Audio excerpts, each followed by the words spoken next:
అందుకే మీ నాయన కొట్టే మెసేజ్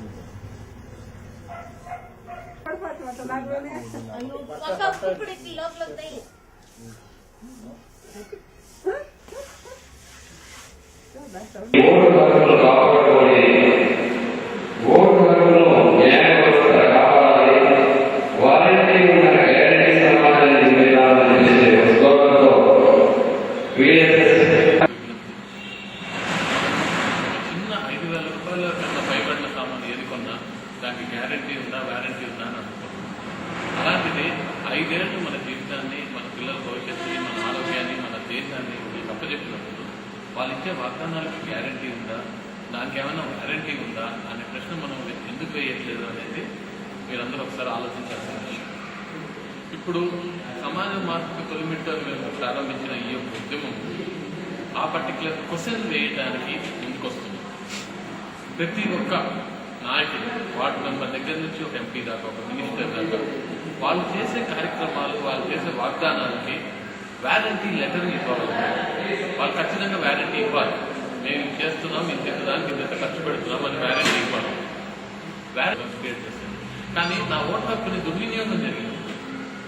వాళ్ళు సక్రమంగా దాన్ని వినియోగించుకున్నప్పుడు, నేను ఒకరిని ఓటేసి గెలిపించినప్పుడు, వాళ్ళ పని చేయనప్పుడు నా హక్కు దుర్వినియోగం అయింది. అప్పుడు హక్కు ఉల్లంఘన చట్టం దీని మీద ఎందుకు వర్తించింది? జ్యుడిషియరీ కోర్టు నా ఓటుని రక్షించబడలేదు. సో ఈ ఉద్యమం ద్వారా రాజ్యాంగంలో సవరణలు తీసుకొస్తే తప్ప దీనికి మార్పు కుదరదని ఆశిస్తూ, రాజ్యాంగంలో ప్రతి నాయకుడు నా ఆస్తి ఇస్తుంది, నా మీద కేసులు ఉన్నాయని డిక్లేర్ చేసినట్టే నేను ఈ పనులు చేస్తాను అనే ఒక వారంటీ లెటర్ ఇచ్చి చెయ్యని పక్షంలో జ్యుడిషియరీ కోర్టు అతని మీద హక్కుల ఉల్లంఘన చట్టం కింద ఉన్న అన్ని రకాల శిక్షల్ని వేస్తూ, అతనికి ఓటర్లు ఓటు వేయని వాళ్ళకి ప్రభుత్వ రిలేటెడ్ ఎటువంటి సబ్సిడీలు, ఎటువంటి పనులు ఫ్రీగా జరగవు, ఆల్ సర్వీసెస్ పెయిడ్ సర్వీసెస్ కింద రావాలని ఎలక్షన్ కమిషన్ స్వతహాగా తనే ప్రచార హక్కుల్ని, ప్రచారానికి సంబంధించిన కార్యక్రమాలను చేపట్టాలని. ఎందుకంటే డబ్బు ఉన్నాడు ఎక్కువ ప్రచారం చేయగలుగుతున్నాడు, డబ్బు లేని వాడు అసలు చేయగలుగుతున్నాడు. సో రాజ్యాంగం ఉన్న అందరూ సమానం చేసి దీన్ని ఎట్టి పరిస్థితిలో పార్లమెంట్కి మూవ్ చేసి ఈ బిల్లు పాస్ అయితే తప్ప మన సమాజం బాగుపడదు. ఈరోజు నాయకుల్ని మనం అడగాల్సింది ఒకే ఒక మాట, మా ఓటుకు వారంటీ ఇవ్వగలరా అనేసి మనం ప్రశ్నించాల్సిన ఆసన్నమైంది. కాబట్టి ఈరోజు కోట్ల కంటే విలువైనటువంటి మన ఓట్లను అందరూ కలిసికట్టుగా సమర్థమైనటువంటి పాలన చేయగల సమర్థునికి, సమర్థమైనటువంటి పరిపాలన చేయగల దక్షునికి, ప్రజలకు నిత్య అవసరాలు చేకూర్చగల నాయకునికి, ప్రజలకు ఎప్పుడూ అందుబాటులో ఉన్నటువంటి నాయకునికి మనం ఓటు వేయాలి. నోటుకు అమ్ముడుపోకుండా ప్రజలు నాయకుడు మన ఇంటి దగ్గరకు ఓటు అడుక్కునేకి వచ్చినప్పుడు మా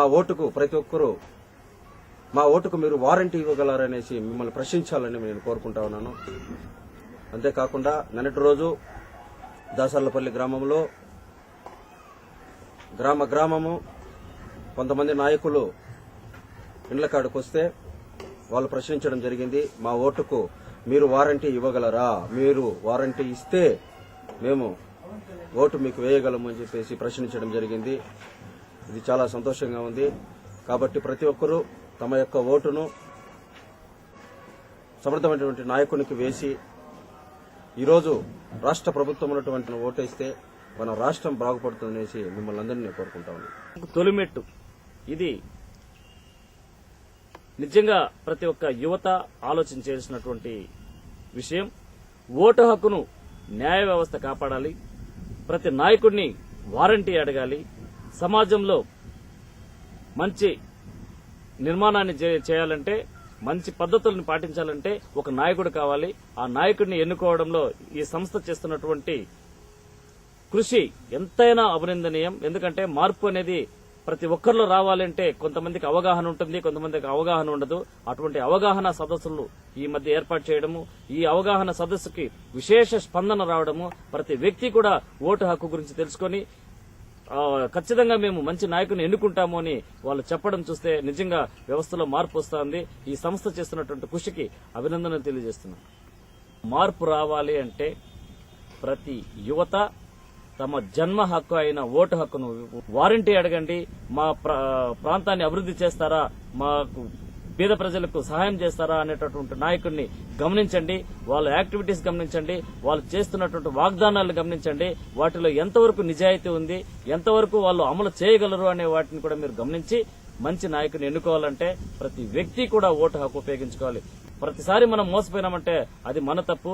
మన బిడ్డల భవిష్యత్తు ఆలోచించేయండి, అమ్మాయిల భవిష్యత్తు ఆలోచించేయండి, పిల్లల విద్యా అవసరాలు ఆలోచించేయండి. వీటన్నిటినీ అభివృద్ధి చెందాలంటే మనం ఖచ్చితంగా మంచి నాయకుడిని ఎన్నుకోవాలి. మంచి నాయకుడిని ఎన్నుకోవాలంటే మంచి లక్షణాలు కలిగినటువంటి నాయకుడిని ఏరుకుని అటువంటి పార్టీలతో నిమిత్తం లేకుండా మంచి నాయకుని ఎన్నుకోవాలంటే మనకు ఒకే ఒక ఆయుధం ఆ ఓటు హక్కు. ఆ ఓటు హక్కును ప్రతి ఒక్క వ్యక్తి తప్పకుండా ఉపయోగించుకుని